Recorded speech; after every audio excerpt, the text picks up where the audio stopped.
नमस्कार दोस्तों, मैं धीरज कुमार सैनी। मेरे YouTube channel DS mathematics classes में आपका स्वागत है।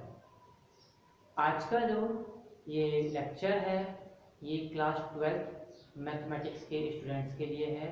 जितनी भी स्टेट बोर्ड्स में जो भी स्टूडेंट्स पढ़ रहे हैं क्लास 12 में जो अध्ययनरत है, साथ ही साथ वे स्टूडेंट जो IIT JEE और एडवांस की प्रिपरेशन कर रहे हैं, उन सब के लिए आज की वीडियो मैंने बनाई है। और मैं उम्मीद करता हूँ कि ये जो वीडियो है ये इन सभी स्टूडेंट्स के लिए बहुत ही यूज़फुल वीडियो होगी।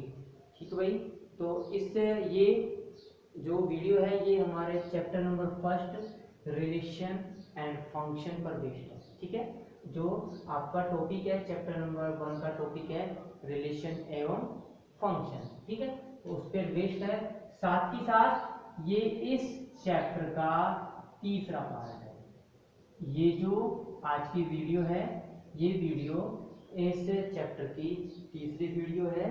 इससे पहले दो वीडियोज में हमने दो सेट्स के कार्टेशियन प्रोडक्ट, साथ ही साथ हमने रिलेशन की डेफिनेशन और फंक्शंस की डेफिनेशंस को समझा। ठीक है, जो कंसेप्ट्स थे आपके, जो बेसिक थे, बेसिक कंसेप्ट्स को आपने समझा कि रिलेशन क्या होता है, कैसे व्यक्त करते हैं, किस प्रकार से डिफाइन करते हैं। इसी प्रकार फंक्शन क्या होता है, किस प्रकार से व्यक्त करते हैं, किस प्रकार से डिफाइन करते हैं। साथ ही साथ कुछ इंपॉर्टेंट नोट्स भी लिखाए थे मैंने, ताकि उनकी हेल्प से आपके जो IIT JEE एग्जाम्स और एडवांस एग्जाम्स में जो क्वेश्चन आते हैं वो सोल्व हो सके, क्योंकि उन नोट्स की सहायता से आप उन क्वेश्चंस को लगभग आप सोल्व करने के लिए एलिजिबल हो सकते हो या फिर आप तैयार हो सकते हो उन क्वेश्चन से। ठीक है, अब देखिए आज की जो वीडियो है वो वीडियो फंक्शन जो आपको डेफिनेशन कंप्लीट कराई थी उससे आगे का है, कि कुछ नोट्स हैं जो कि फंक्शंस के बारे में है। ठीक है, तो देखिए वो नोट्स क्या क्या हैं। तो देखो आपने फंक्शन डिफाइन करने के लिए आपको या तो कम से कम एक सेट चाहिए, ठीक है, या फिर आपको कितने सेट चाहिए, कम से कम एक, और या फिर दो सेट तो चाहिए। ठीक है, तो देखो आपने दो सेट लिए थे ए और बी, और उन दोनों सेट्स की आपने कार्डिनलिटी कितनी मानी, उन दोनों सेट्स की आपने कार्डिनलिटी मान ली। सेट ए की तो कार्डिनलिटी मानी m, और सेट बी की कार्डिनलिटी मानी आपने m। ठीक है, सेट ए की कार्डिनलिटी तो थी m और सेट बी की कार्डिनलिटी थी स्मॉल m। कार्डिनलिटी का मीनिंग है समुच्चय A में अवयवों की संख्या, और कार्डिनलिटी ऑफ B का मीनिंग है समुच्चय B में अवयवों की संख्या। अब देखिए आपने एक फंक्शन डिफाइन किया f, कहां से कहां, समुच्चय A से B में। ठीक है, आपने एक फंक्शन डिफाइन किया f, जो कि कहां से कहां डिफाइन किया, समुच्चय A से B में। अब देखो समुच्चय A से B में आपने फंक्शन डिफाइन किया, तो वो फंक्शन किस प्रकार से किया कि f ऑफ स्मॉल a बराबर स्मॉल b। ठीक है, f ऑफ a बराबर b, जहां पे ये जो स्मॉल a है, ये जो स्मॉल a है ये क्या है, समुच्चय A का कोई अवयव, और ये जो स्मॉल b है ये क्या है, समुच्चय B का कोई अवयव। ठीक है, साथ के साथ आप फंक्शन डिफाइन कर रहे हो A से B में, तो इस अवयव A की f इमेज क्या है, इस अवयव A की f इमेज है B। ठीक है, इस अवयव A की f इमेज या f प्रतिबिंब क्या है, B है।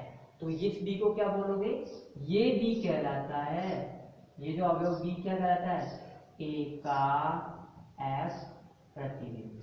ठीक है, B क्या कहलाता है, अवयव A का f प्रतिबिंब। और A क्या कहलाता है, A कहलाता है अवयव B का f, अवयव B का पूर्व f पूर्व प्रतिबिंब क्या कहलाता है, अवयव B का पूर्व प्रतिबिंब कहलाता है।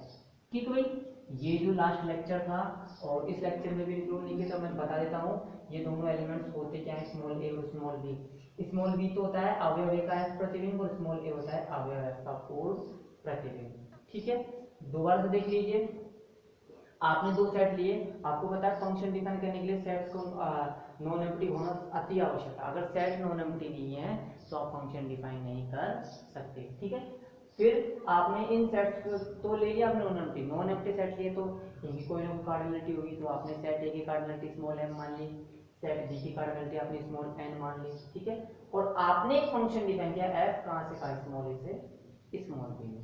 ठीक है, इस प्रकार से किया आपने कि f ऑफ a बराबर स्मॉल b। ठीक है, जहां स्मॉल ए तो किसका एलिमेंट था, कैपिटल ए था, और स्मॉल बी किसका एलिमेंट था, कैपिटल बी का। जहां पे ये अवयव स्मॉल बी अवयव ए का तो कहलाता था f प्रतिबिंब, और अवयव ए क्या कहलाता है, बी का पूर्ण प्रतिबिंब कहलाता है। अब देखो दोनों में mn अवयव है, तो टोटल कितने अवयव आएंगे, टोटल आप कितने अवयव डिफाइन कर सकते हो, सॉरी अवयव नहीं, आपने ए और बी में जो अवयव लिए उनके आधार पे आप कितने फंक्शन डिफाइन कर सकते हो। तो देखो आपने फंक्शन ले लिया f, ठीक है, जो कहां से कहां डिफाइन हो रहा है, जो डिफाइन हो रहा है a से b में। ठीक है, जो कहां से कहां डिफाइन हो रहा है, जो डिफाइन हो रहा है a से b में। ये हो गया सेट a, ये हो गया सेट b, ये फंक्शन डिफाइन हो गया a से b में, जहां पे इस सेट का एलिमेंट तो आपने ले लिया स्मॉल a, और इस सेट का एलिमेंट ले लिया स्मॉल b, और ये किससे संबंधित है, ये संबंध f द्वारा संबंधित है। अब देखो इस सेट में टोटल कितने एलिमेंट हैं, इस सेट में टोटल एलिमेंट हैं स्मॉल m। ठीक है, कितने एलिमेंट है टोटल इस सेट में एलिमेंट है स्मॉल m, और इसमें एलिमेंट है, इसमें तो टोटल है स्मॉल m एलिमेंट, और इसमें टोटल है स्मॉल n एलिमेंट। ठीक है, अब देखिए तो आपको ये बताना है कि इस समुच्चय A से समुच्चय B में कितने फंक्शन डिफाइन कर सकते हो। अब देखो यहाँ पे m एलिमेंट है, m एलिमेंट में से आपने क्या ले लिया, a ले लिया, कोई सा एक अवयव लेना है, मान लिया आपने कौन सा, स्मॉल a। अब इस स्मॉल a के पास कितनी चॉइस है, यहाँ पे कितने अवयव है, n अवयव है, तो इस एक अवयव के लिए चॉइस कितनी बन गई, n। ठीक है, अब एक के लिए चॉइस बन गई n। अब इसी प्रकार यहां से दूसरा अवयव लीजिए, दूसरा अवयव अगर आप लेते हो तो उस दूसरा अवयव की इस सेट बी के n अवयव के साथ संबंधित होने के कितने मतलब n अवयव के साथ संबंध बनाने के लिए कितने चॉइस हैं, टोटल ऑफ n चॉइस है। क्यों है, क्योंकि इस सेट के प्रत्येक एलिमेंट इसके किसी भी अद्वितीय एलिमेंट से हो, ये नहीं है कि इसके दो एलिमेंट से संबंधित हो रहा है, इसके किसी एक एलिमेंट से संबंधित होना चाहिए। तो आप यहाँ पे क्या करो, एक एलिमेंट लेते हो तो इसके पास कितनी चॉइस है, इन n एलिमेंट से संबंधित होने की n चॉइस। ठीक है, तो सेकंड एलिमेंट के लिए कितनी चॉइस मिल गई आपको, n चॉइस मिल गई। टोटल कितने एलिमेंट है, टोटल एलिमेंट है स्मॉल m। ठीक है, टोटल कितने एलिमेंट है, स्मॉल m एलिमेंट है, तो इन स्मॉल m एलिमेंट्स के लिए कितने चॉइस बनेंगे, टोटल बन जाएंगे n की पावर n। कहने का मतलब है कि आप समुच्चय A से समुच्चय B में कितने फंक्शन डिफाइन कर सकते हो, n की पावर m डिफाइन कर सकते हो। ठीक है, तो ये आप ये कह सकते हो कि समुच्चय A से समुच्चय B में डिफाइन होने वाले फंक्शंस की संख्या कितनी होगी, नंबर ऑफ फंक्शंस कितने होंगे, n to the power small m। इसी प्रकार आप एक फंक्शन डिफाइन करो स्मॉल b से स्मॉल a में। ठीक है, और स्मॉल b की कार्डिनलिटी आपने मान ली वही n, और स्मॉल a की कार्डिनलिटी मान ली आपने स्मॉल n। ठीक है, अब कितने फंक्शन डिफाइन कर पाओगे, आप डिफाइन कर पाओगे फंक्शन आप स्मॉल m की पावर स्मॉल n। ठीक है, तो ये आपको इंपॉर्टेंट नोट है कि अगर a की कार्डिनलिटी ये दी गई है स्मॉल m, b की कार्डिनलिटी स्मॉल m दी गई है, तो कितने फंक्शन डिफाइन कर सकते हो, a से b में और b से a में। ठीक है, तो देखो नोट फर्स्ट,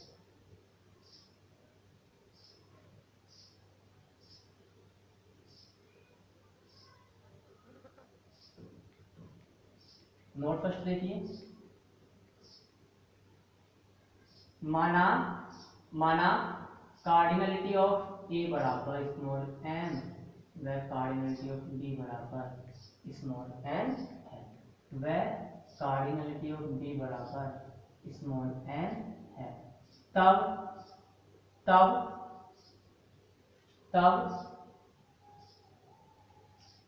समुच्चय ए से तब समुच्चय ए से बी में परिभाषित, तब समुच्चय ए से बी में परिभाषित कुल संबंधों की संख्या, तब समुच्चय ए से बी में परिभाषित कुल संबंधों की संख्या, कुल संबंधों की संख्या कितनी हो जाएगी, कुल संबंधों की संख्या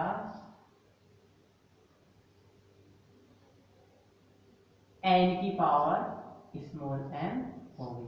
कुल कितने संबंध परिभाषित कर सकते हो आप, स्मॉल n की पावर स्मॉल n की पावर स्मॉल m, ठीक है। तथा इसी प्रकार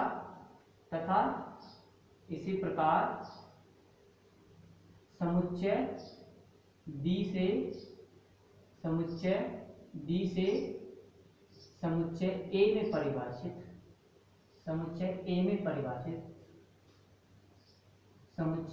में परिभाषित कुल संबंधों की संख्या, कुल संबंधों की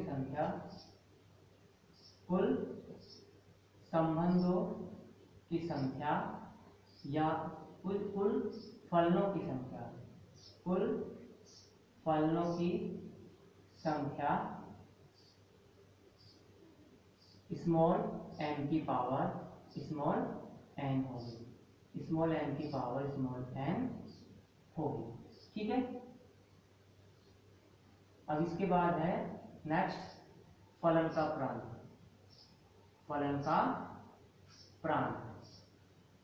और सहप्रांत, साथ ही साथ एक और डेफिनेशन है परिसर की, कि फलन का प्रांत क्या होता है, सहप्रांत क्या होता है और परिसर क्या होता है, ठीक है। देखो आपको एक फंक्शन दिया गया है f जो डिफाइन है सेट ए से सेट बी में, जो कि कहां से कहां डिफाइन है, सेट ए से सेट बी में डिफाइन है। किस प्रकार से डिफाइन है, ये डिफाइन है एफ ऑफ स्मॉल ए बराबर स्मॉल बी।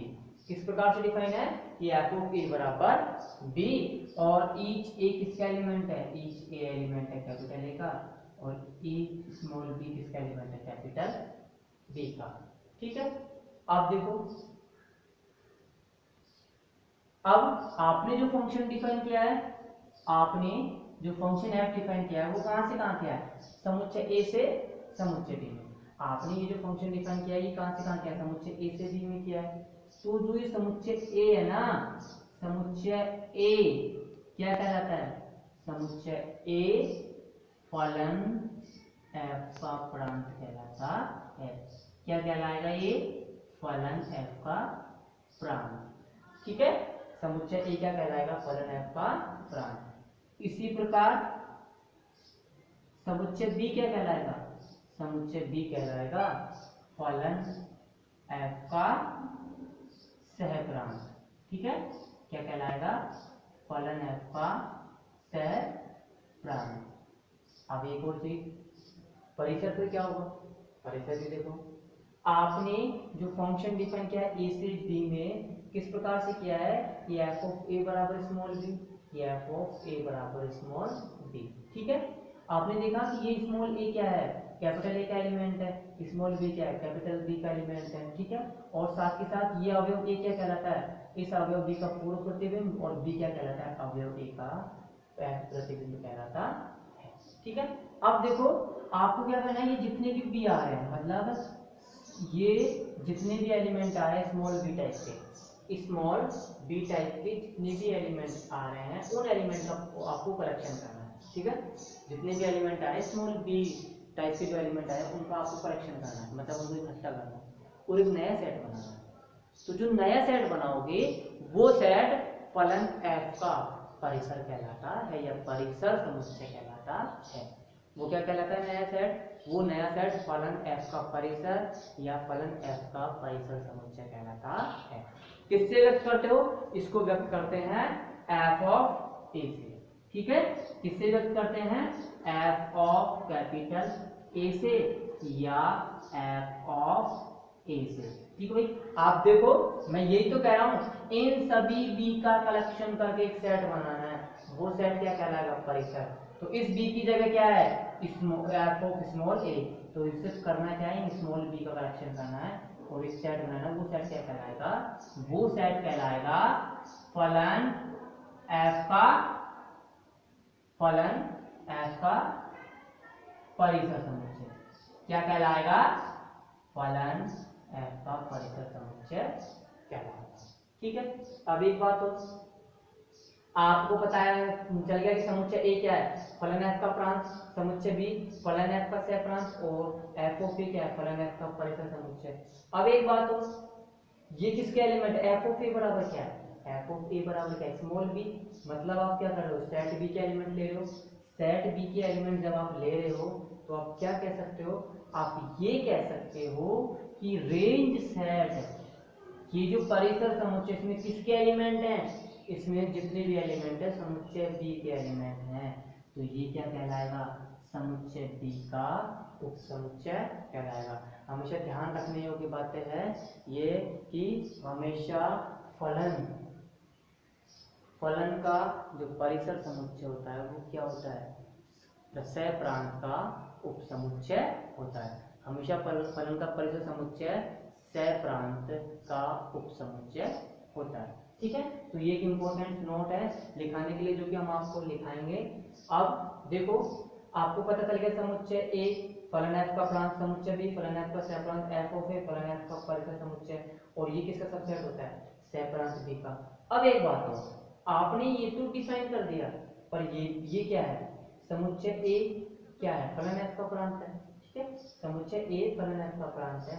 तो किस प्रकार से डिफाइन करोगे इसको? इसको इस प्रकार से डिफाइन करोगे कि उन ए का कलेक्शन जो कि किसके एलिमेंट है? कैपिटल ए का एलिमेंट। ठीक है भाई, किस प्रकार से डिफाइन करोगे कि उन ए का समुच्चय जो किसके अवयव है? जो कि समुच्चय ए के अवयव है। इसी प्रकार सह प्रांत डिफाइन करो, तो उन बी का समुच्चय जो कि क्या है?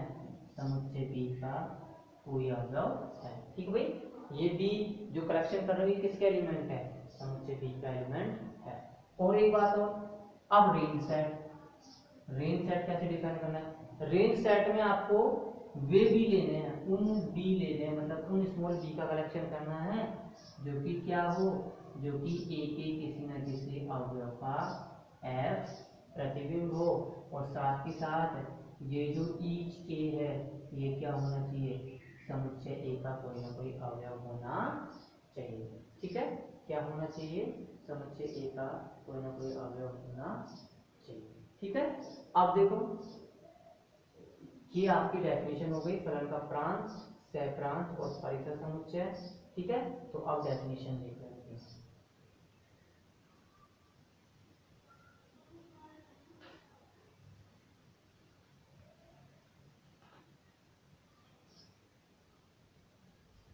माना एफ समुच्चय ए से समुच्चय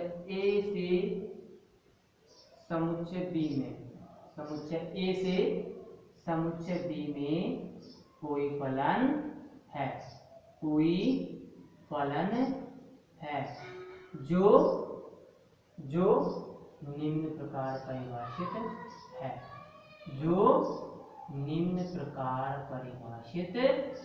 है। ठीक भाई, जो किस प्रकार परिभाषित है? जो निम्न प्रकार परिभाषित है। ठीक है, अर्थात f from a to b such that f of a बराबर small b each small a belongs to capital A और small b belongs to capital B। ठीक है, तब समुच्चय ए तब समुच्चय ए फलन f का तब समुच्चय ए फलन f का प्रांत कहलाता है। समुच्चय ए फलन f का प्रांत कहलाता है। ठीक है, समुच्चय क्या कहलाता है? फलन f का प्रांत कहलाता है। तथा समुच्चय बी तथा समुच्चय बी फलन f का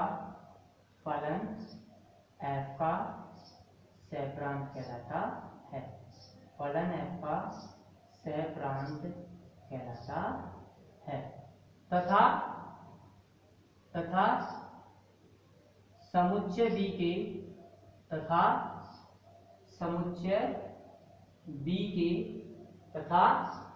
समुच्चय बी के उन अवयवों का समुच्चय जो उन अवयवों का समुच्चय जो समुच्चय ए के किसी न किसी अवयव का f प्रतिबिंब हो। किसी न किसी अवयव का f प्रतिबिंब हो। ठीक भाई, जो कि आप समुच्चय के किसी न किसी अवयव का f प्रतिबिंब हो, इसे f ऑफ a या f ऑफ a से व्यक्त करते हैं।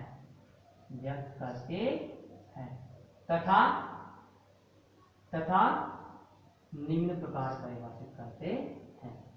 तथा निम्न प्रकार परिभाषित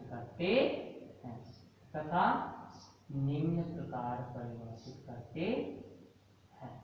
ठीक भाई, किस प्रकार से करते हैं परिभाषित? f ऑफ a बराबर b सच दैट b बराबर f ऑफ a,